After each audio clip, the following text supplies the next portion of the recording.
Assalamualaikum warahmatullahi wabarakatuh. Selamat siang menjelang sore dan salam sejahtera bagi kita semua. Sebelumnya, izin memperkenalkan diri. Nama saya Siva Masaya Putri, saya dari kelas Farmasi 25B. NIM saya 2025072095. Di sini saya akan membahas 5 poin. Yang pertama, hak dan kewajiban warga negara. Yang kedua, bagaimana menyikapi konsep ketahanan nasional di bidang pendidikan. Yang ketiga, ada apa itu negara. Yang keempat, hak asasi manusia, khususnya hak-hak wanita dan hak anak. Yang terakhir, yang kelima, ada tentang Bhinneka Tunggal Ika. Baik semuanya, di sini saya akan membahas satu persatu 5 poin yang sudah saya sebutkan tadi. Pertama, poin tentang hak dan kewajiban warga negara Indonesia yang diatur dalam Undang-Undang 1945.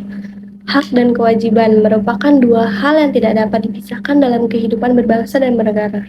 Sebagai warga negara, kita memiliki hak yang harus dihormati dan dilindungi oleh negara. Namun, di sisi lain, kita juga memiliki kewajiban yang harus dilaksanakan dengan penuh tanggung jawab. Hak warga negara adalah segala sesuatu yang berhak diperoleh oleh setiap masyarakat Indonesia. Dalam Undang-Undang 1945 dijelaskan bahwa setiap warga negara memiliki hak untuk mendapatkan pendidikan, pekerjaan, perlindungan hukum, kebebasan berpendapat, serta hak untuk hidup aman dan sejahtera. Dengan adanya hak-hak tersebut, masyarakat dapat hidup dengan layak dan merasa terlindungi oleh negara.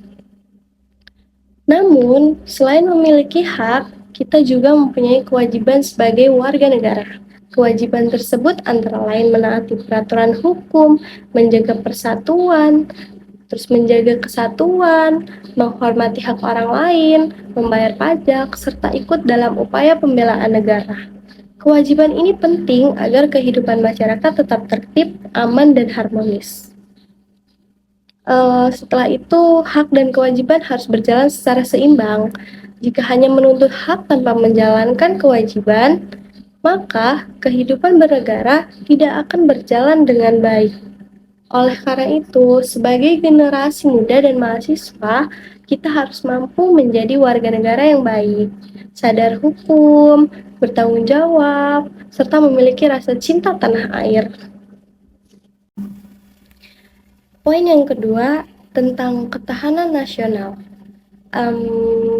Ketahanan nasional itu kondisi bangsa yang kuat dan mampu menghadapi berbagai tantangan, ancaman, maupun hambatan yang dapat mengganggu kehidupan berbangsa dan bernegara. Itu ya teman-teman.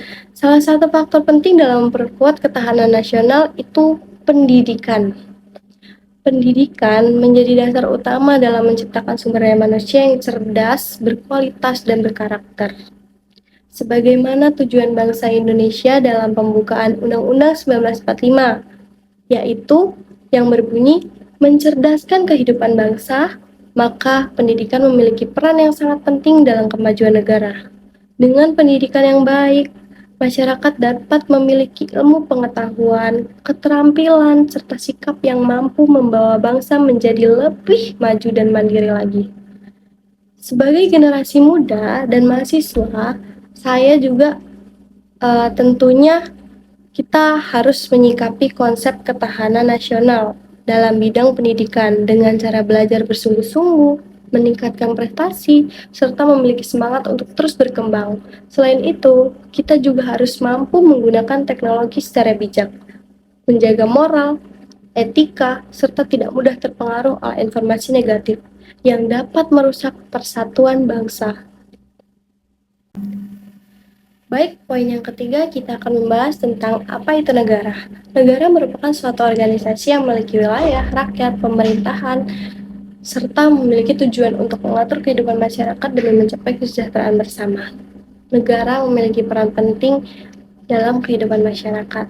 Dengan adanya negara, kehidupan masyarakat dapat berjalan dengan tertib, aman, dan teratur. Negara juga bertugas melindungi rakyat, menegakkan hukum, menjaga keamanan, serta menyediakan pelayanan bagi masyarakat seperti pendidikan dan kesehatan. Suatu negara dapat berdiri apabila memiliki unsur-unsur penting, yaitu rakyat, wilayah, pemerintahan yang berdaulat, dan pengakuan dari negara lain. Rakyat merupakan orang-orang yang tinggal dan menjadi bagian dari negara. Wilayah meliputi daratan, lautan, dan udara yang menjadi kekuasaan negara.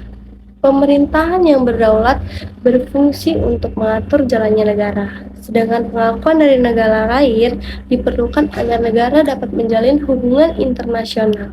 Sebagai warga negara, kita memiliki tanggung jawab untuk menjaga persatuan, menaati hukum, serta ikut berpartisipasi dalam pembangunan bangsa. Dengan sikap cinta tanah air dan rasa nasionalisme, kita dapat membantu mewujudkan negara yang maju, adil, dan sejahtera.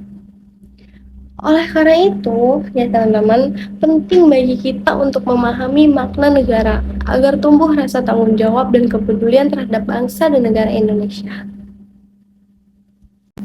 Baik, selanjutnya kita akan membahas tentang hak asasi manusia, khususnya tentang hak wanita dan hak anak. HAM adalah hak dasar yang dimiliki setiap manusia sejak lahir sebagai anugerah Tuhan Yang Maha Esa.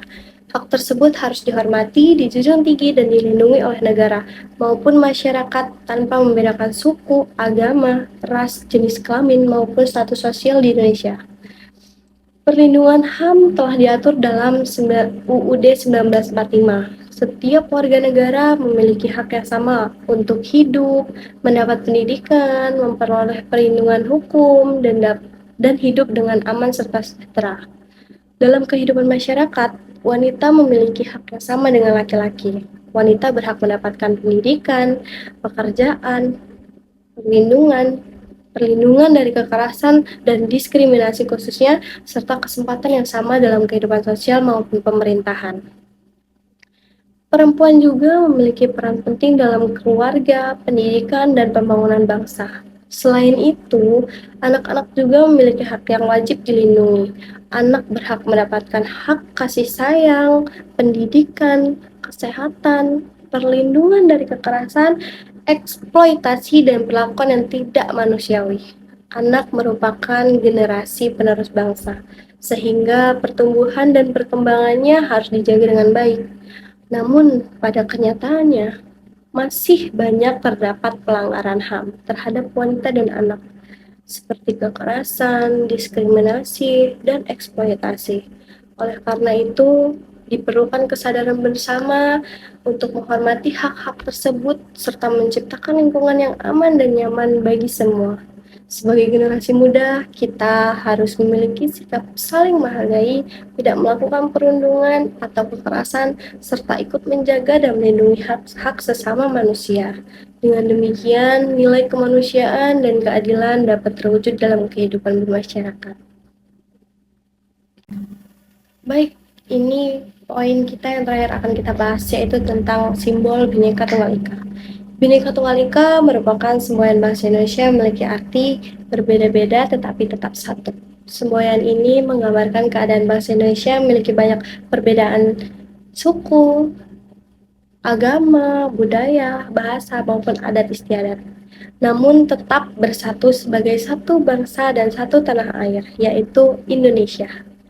Indonesia dikenal sebagai negara yang kaya akan keberagaman. Baik Sabang sampai Merauke, terdapat berbagai macam budaya dan tradisi yang menjadi kekayaan bangsa. Perbedaan tersebut bukanlah penghalang untuk bersatu, melainkan menjadi kekuatan yang mempererat persaudaraan antar masyarakat. Seru nih kalau ada bahas Bhinneka Tunggal Ika. Makna Bhinneka Tunggal Ika itu mengajarkan kita untuk saling menghormati, menghargai perbedaan, dan hidup berdampingan dengan damai. Sikap toleransi sangat penting dalam menjaga persatuan dan kesatuan bangsa. Dengan menghormati perbedaan, kita dapat menciptakan kehidupan yang harmonis dan terhindar dari perpecahan.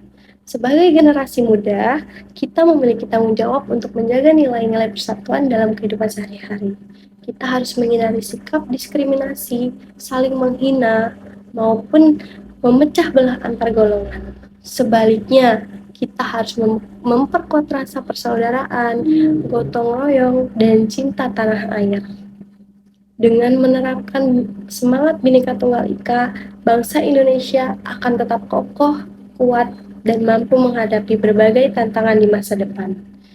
Persatuan adalah kunci utama untuk mewujudkan Indonesia yang damai, maju, dan sejahtera. Demikian yang dapat saya sampaikan, beberapa poin-poin yang tadi sudah saya sebutkan. Terima kasih atas perhatiannya. Kurang lebihnya saya mohon maaf. Saya akhiri. Wassalamualaikum warahmatullahi wabarakatuh.